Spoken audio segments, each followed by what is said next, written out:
in today's world now, when AI is looking for, when somebody is asking or setting a query to ChatGPT, which organizations can I support?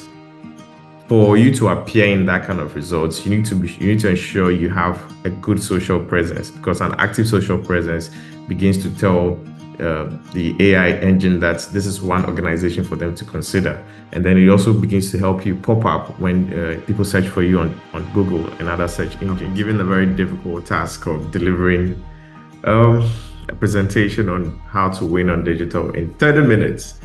Betty and Lydia, this is a challenge you've given to me, but I'll try to make it very impactful in that short period of time. I'd also make sure I make room for question and answers. Typically, a session like this always comes with some questions, so I'll try to keep it within 30 minutes, and then we can have some Q&A. So nice to be here. This plenty profile that has been read, I mean, if I had to tell you who I am, I simply do three things. I am either learning digital, or I am doing digital, or I am teaching digital. Today, I'll be doing the third part, which is speaking about digital. And I'll make this, I'm just here to share my stories, right? Share stories of how things I've done in the NGO space, things I've done with brands. And then through that, I believe we'll find ways of sharing some of the nuggets you can also leverage on to win with your brand. I've been doing this for a while, and typically I get to some certain questions when I have sessions like this. So I have designed my presentation in a 10-question format, in that I'll present 10 questions and I'll answer my own questions. So I am the examiner and the student here. So that's how the presentation will go: 10 questions, and then I speak on these 10 questions. And these questions are questions that typically come out when I have a session like this. So it's my hope that as I go along, your questions already and some of the curiosity you may have around digital, or some expectations you have coming into this session, would be answered as these questions are being answered as well. So I've named this presentation Effective Social Media for NGOs and Courses. Sorry, I'm looking this way. I'm just using the monitor for my presentation as well. So the 10 questions, like I mentioned, these are typical questions that come out. And typical questions that people who work in the comm space around NGOs, who are trying to champion a cause, usually have on how they can leverage digital, how they can win on digital. So I'm just going to frame the presentation in that same format. So the first question I get a lot of time is social media overrated? And I get this question a lot because I think people have the opinion that it's just a fun fair. It's a place people go to have fun. Why should I put my NGO business there when I'm trying to do serious stuff? So that's one question I always like to address before anything. Social media, it's not overrated. If anything, we've seen how revolutions have been started in modern times on digital. If you've thought about one that I really like to give an example of is NSAS in Nigeria. It literally started on X, where someone, shot a short video of a SARS personnel abusing someone, and that was the spark that led to a global campaign. You cannot call such a thing as overrated. And similarly for Black Lives Matter and a lot of crowdfunding you may see around, they are usually driven on digital, driven on social media, and they make meaningful impact in real life. So just to put that to bear with data and bring it into the context of Ghana, you would know that our population in Ghana is around 34 million, but it's interesting to note there are over 47 million connected devices in the country, and this is data from the NTA. And out of the 34 million people we know in Ghana, 22 million people have access to internet, and this is quite high. In the work I do digital strategy for brands across the continent, and it was very interesting for me to discover that Ghana actually is doing really well in terms of internet penetration comparatively, because we are hovering around 60% internet penetration, and other African countries are literally around 40 and as low as 20%, and we're in 2025.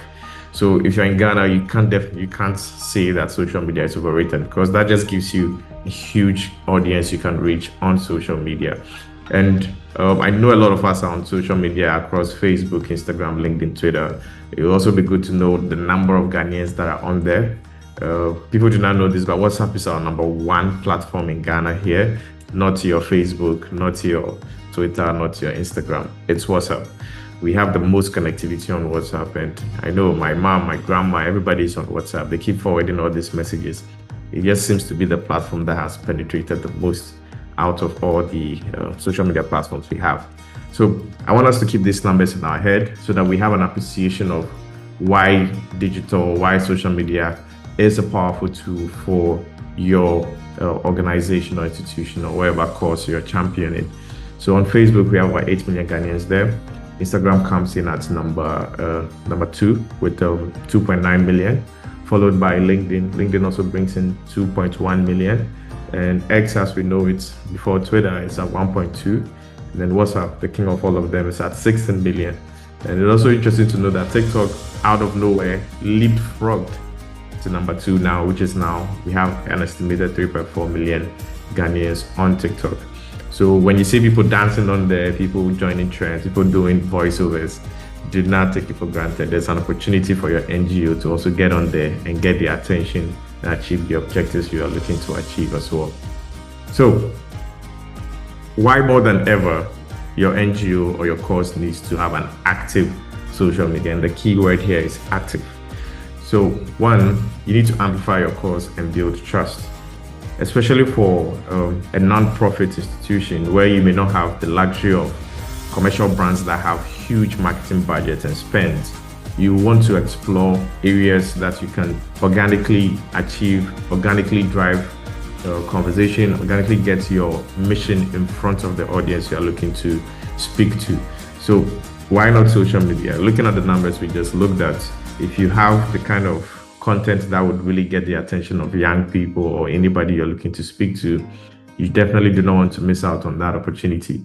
So for a lot of the brands I work with, especially the ones I've consulted with for NGO non-profit courses, I would go to the example where I did work with UNDP, where we went across Ghana training BRCs. BRCs are business resource centers, and they are small offices in all these constituencies that provide business support to SMEs in each of the regions and the constituencies that they operate. It was very interesting to note these BRCs are driving a lot of impact. They are helping a lot of young small businesses scale, and nobody knows about them. Nobody talks about them. Like, honestly, up onto the training, I didn't know how much support they were giving to SMEs at the grassroots level. So after that training, I saw that some of them started posting their works they do. When they have workshops, they begin to share them. And then I got a feedback that said, now they are beginning to see that people are recognizing and seeing what they are doing in their community. It has become a channel where people reach out to them. And that was just Facebook, by the way. And it's become a channel where people reach out to them to make inquiries and, ask for information about how they can also get support. And that was something they weren't doing before. You literally had to walk to the BRC office to get any sort of attention. So it was just a missed opportunity that they weren't playing on digital at the time. And for any NGO right now today that is not keeping an active social media, you are missing out on engaging the audience you are really trying to impact as well. The second reason why you really need to have an active social media as an NGO or as an institution is you want to engage and provide support to your audience in real time, right? Now, the people are really pressed for time. Nobody has the luxury of, spending a good time traveling, commuting from one point to the other to ask for any information when they could simply just pick up their phone where they have connectivity to connect with you. Give them that avenue. Be present on platforms where your audience are. That way, you do not have to, get people coming to your office to cram the area. You are disseminating information, especially when it's active. You are sending out creatives and artworks about information. These are the active times you are open. These are the opportunities available in your organization. If you're looking to drive donations, let people know the channels they can support your mission as well. And if you do not have that kind of presence, you begin to miss out. And the good thing about social as well is that social platforms are authority platforms, in that when somebody is searching for you on Google, or even in today's world now, when AI is looking for, when somebody is asking or setting a query to ChatGPT, which organizations can I support? For you to appear in that kind of results, you need to ensure you have a good social presence, because an active social presence begins to tell the AI engine that this is one organization for them to consider.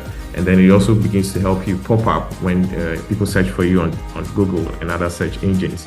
So not having a social platform because they're authority websites begins to cut you out of that conversation. Increasingly now, people resort to AI when they are searching for information.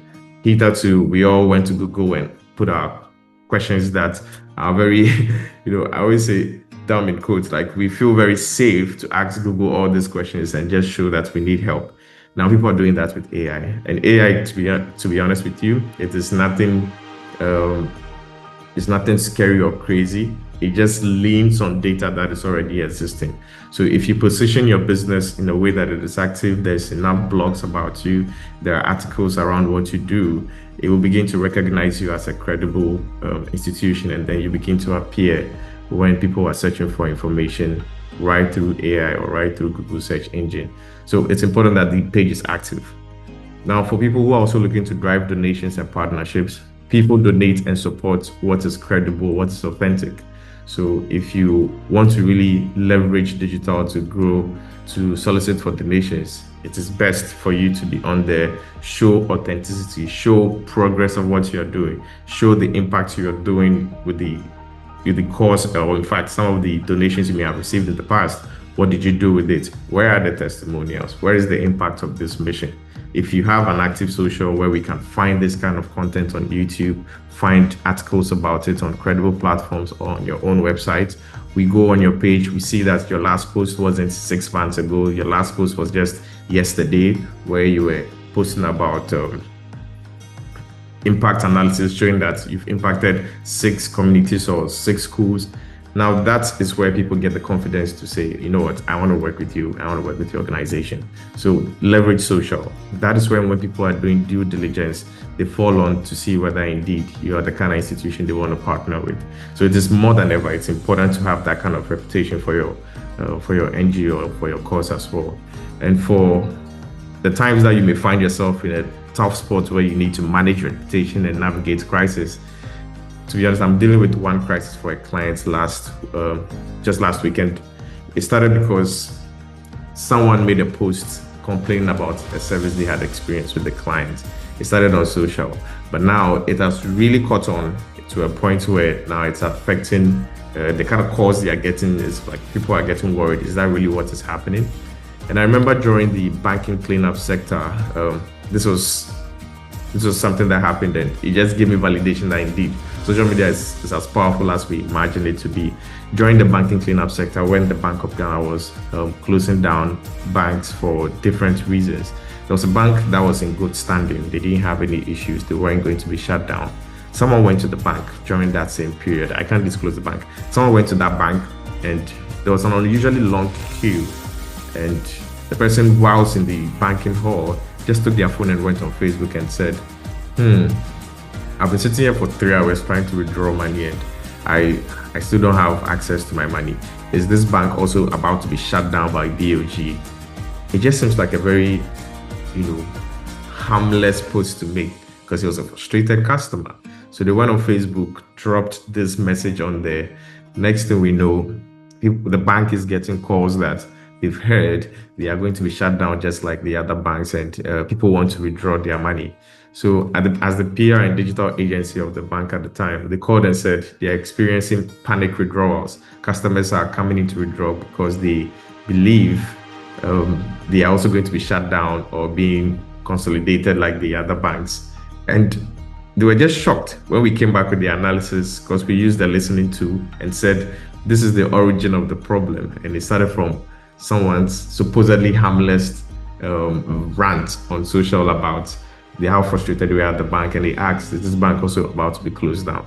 So in fighting that kind of fire, if you're not on social media, you would realize things are happening to your organization and you have no clue about it.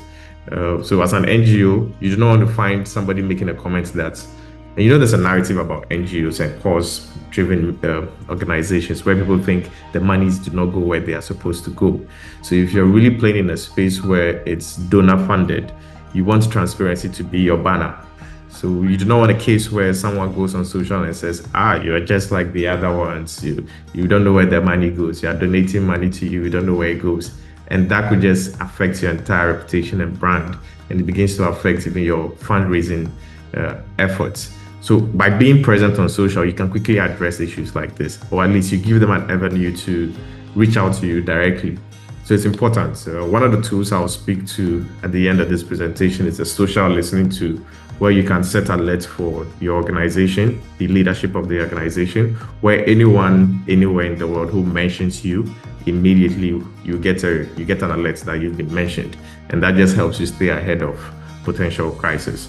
So these are just 4 key reasons I wanted to call out that as an NGO, as a cause-driven organization, you cannot say, social media is overrated, or it's a fun place. People are just dancing on TikTok. I do not want to participate. There is more you are losing by not being there. And there's also more you'll be losing if you are there, but you're not active. The third question I get is, especially when people say, okay, yeah, you want us to be there. Okay, fine, we'll create a page, we'll be active. But do we need to be everywhere? That's typically the follow-up question. Do we need to be everywhere? And everywhere they are saying, do I need to be on Instagram, TikTok, WhatsApp, Facebook, X, LinkedIn, YouTube? Why? Because you've showed me the numbers that says there are millions of people here, millions of people there. So the answer is always no. The definite answer is no. You do not need to be everywhere. We manage some of the multinational brands in the world who can afford to be everywhere, and they still aren't everywhere, because you need to understand what the platform is. One, you need to understand the kind of audience who actively engage on that platform, and you need to ask yourself, does that audience connect to the audience I'm trying to win with? If you answer those questions, you would realize I do not need to be everywhere. 2, do you even have the capacity to be everywhere, even if the answer was yes? More often than not, it's a hard no. You do not have a team it takes. I'll tell you what, it takes one of our clients, it takes the entire team. We're about 8. We're about 8 managing one brand on digital. 8 people. There's an account lead, there's an account manager, there's an influencer strategist, there's an influencer strategist, there's a digital strategist, there's a digital manager, there's a paid media manager, there's somebody who does data analytics. So it's a team managing one brand. And even with that team, we still aren't everywhere, because we want to focus our efforts onto where we can get the most value. So understanding the platforms, just to give you top line how people use the platform, so you can use that as a guidebook. Instagram is where people show aspirations. If you go on people's Instagram, somebody you even know in real life, if you go on their Instagram, you ask yourself, do I know this person? Why? Because Instagram is where we all put our best self. It's an aspirational showcase for a lot of people who use the platform. People go on there with that mindset. They also want to go there to see the nicest of images, the nicest, the times, just the happy times, the good times. And we all would agree that that is not entirely the reality of life. People have down times, people have up times, but you rarely see it on their page. Where you would see that kind of authenticity is probably in their stories. They will show you what they are doing in real time in their stories. But if you go on their feed, you always see the best of them. Understand that that is how the platform works. That's what thrives on the platform. So as an organization, as an NGO, play to that, use that same thinking and appear on Instagram where you're also showing the best of the organization. Show the times where you're having team bonding, where you're impacting people, show those key highlights, and you would be playing into the algorithm, and then your content would perform. For TikTok plays into lifestyle and trends. So do not go on TikTok posting your fine pictures on TikTok. It's not going to work. TikTok relies heavily on authentic content. So one, to win on TikTok, you need to, and I always say this, do not overthink the content on TikTok, right? The best brands that are winning right now on TikTok are dancing brands. They are humorous brands. They don't go there cocotti. When you go on the same brand on Instagram, when you find them on TikTok, you see their staff having a good time, hanging out. They are participating in trends. They are using audios that are funny to also do voiceovers. That is what people want to see. If you play like that on TikTok, you'll be playing to win. So understand that and do not show up the same way everywhere, right? And for WhatsApp, I can't say this enough. If you do not get anything out of this call, please, and if you do not have a WhatsApp business as an organization, please go back and create one. WhatsApp business is where you can intimately engage your audience.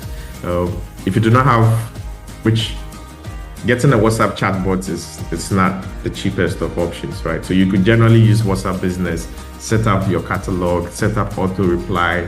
You can get the basics done, which is great. At least give your audience that outlet to engage with you. But for those who have the capacity, I would say invest in a WhatsApp chatbot. There's one we do for our clients right now where if you engage with the brand anywhere on Facebook, we would most likely give you a call to action to engage with us on WhatsApp. And the reason we do that is we want to collect first-party data. We want to start building our own community. And this is a dystopian thinking that imagine one day you wake up and Facebook is no more. How would you engage your audience? Imagine the platform have a downtime. How else would you reach your 1 million followers that you have now? It's out of your control.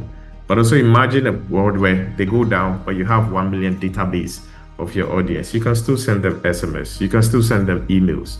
So that way you are also engaging your audience in a more intimate way. So for NGOs and institutions that have a lot of outreach, I would say do not miss the opportunity to collect first-party data. Also ensure there's consent, but take their phone numbers, take their news, take their emails, engage them beyond the traditional social media platforms as we know it. Begin to move your audience into WhatsApp. You can send them personalized, customized message. Your impact reports, share it via WhatsApp. People are more likely to open it there, read it. Okay, this is what you're doing, versus spraying it on social media where you're literally fighting against the algorithm, where the algorithm would not show it to anybody unless you put an ad budget behind it. So begin to grow your WhatsApp audience. For one of the clients we have right now, we've been able to grow an audience of 1.5 million database of customers for them. How did we do it? They have millions of followers on social, but we changed the call to action to send us a message on WhatsApp. And then we started collecting that database now. So now the platform that gives us the highest engagement rate is WhatsApp.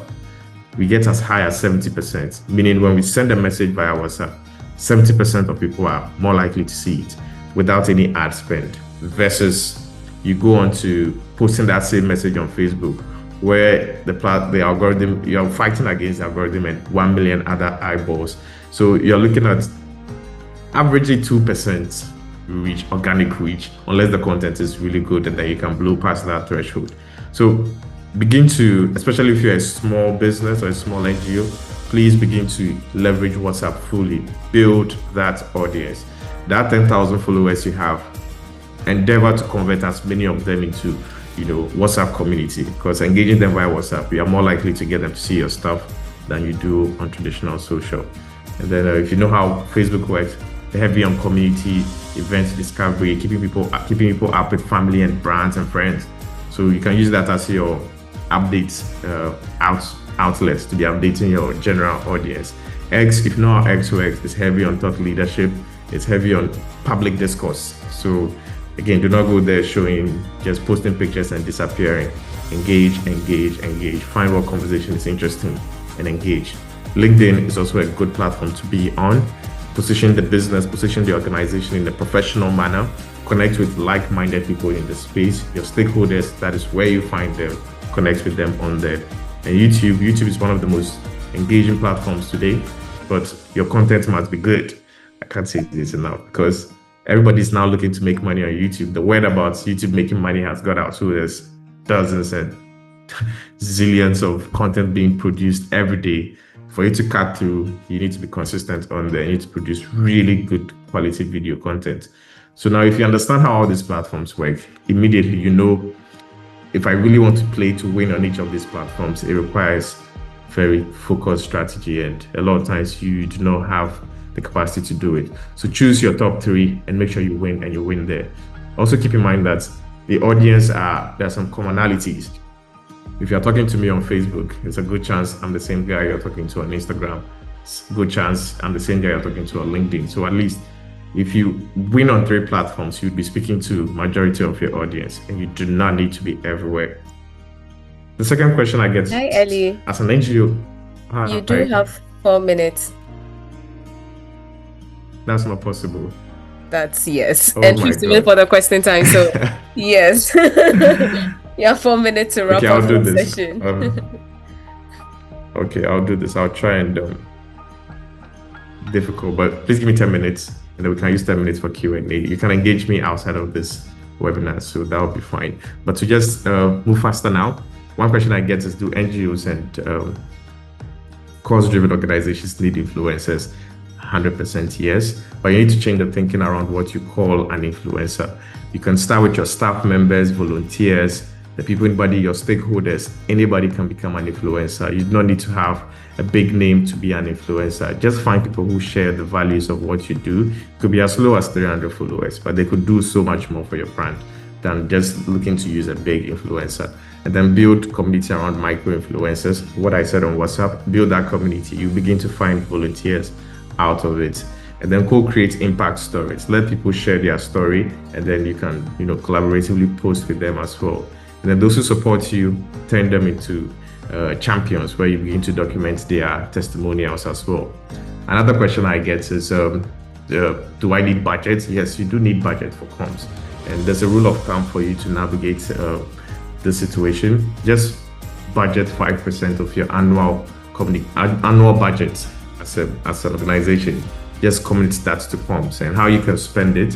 You can either spend it on running minor ads on social, or spend that 5% on SMS blast, spend that 5% on designing flowers, or and engaging a freelancer to help your comms. But the idea of comms does not need budget. I must do everything organic is just a tall order. I do not recommend that. I recommend you spare some budget to do this. But if you want to really go aggressive with your fundraising, then you can look at 10% to 15%. Should I outsource my social media? The moment you begin to understand the previous question around, do I need to be everywhere? You begin to know that depending on the number of platforms you have, you do not need to necessarily outsource. There are tools that can help you automate a lot of the social media management, and you would not necessarily need to outsource it. Outsourcing is not going to be cheap. So again, on the budget topic, if 5% of your annual budget for the year falls around, say, 5K or 10K, then you can say, okay, I'm going to spend that maybe 1K on a freelancer who can help me design basic posts, and I'm going to spend 2K on running, little minor ads, meta ads here and there, just to give me more visibility. And then I'm going to do some airtime giveaway just to run a quick social campaign to get more people to see my stuff, right? So you can use these questions to just fill out if indeed you need to outsource your social media. And for questions around how can I create content, how can I drive engagement, how can I automate, I don't have the capacity to outsource and get people to get people to run the social media for me. There are tools now. We all know ChatGPT. Please don't let anybody shame you about using AI. AI is your best companion. Use Copilot, use ChatGPT, use Midjourney, use Grok, use Canva. Canva has an AI component in there. You can generate images. Use Evernote, use Copy AI, use InShot, use InVideo. Use all these tools at your disposal. They work really, really well. And honestly, depending on how much you get comfortable using these tools, your need for outsourcing just drastically reduces, because you can truly get a lot done just automating and using all these AI tools. The next thing is, do you listen to your customers and prospects online? A lot of people do not listen to their customers. And what I mean by listening is, if somebody mentions your brand today, is there any platform that is tracking to give you the alerts? If you mention my name today anywhere, I get an alert. If there's an article that has my name in there, I get an alert. If you mention me on X, I get an alert, because I have set up alerts across my personal brand everywhere. And I do same for all of my brands. So there is no way you are catching my brand pants down, because wherever you mention them, we get the alert. And it's kind of see tools like this. Google Alerts is free. The others aren't. I think the cheapest out of this is around $100 a month. So I recommend it for organizations. For an individual, unless you're a public figure that's it's potential for you to really get a lot of mentions, it may not be the best investment.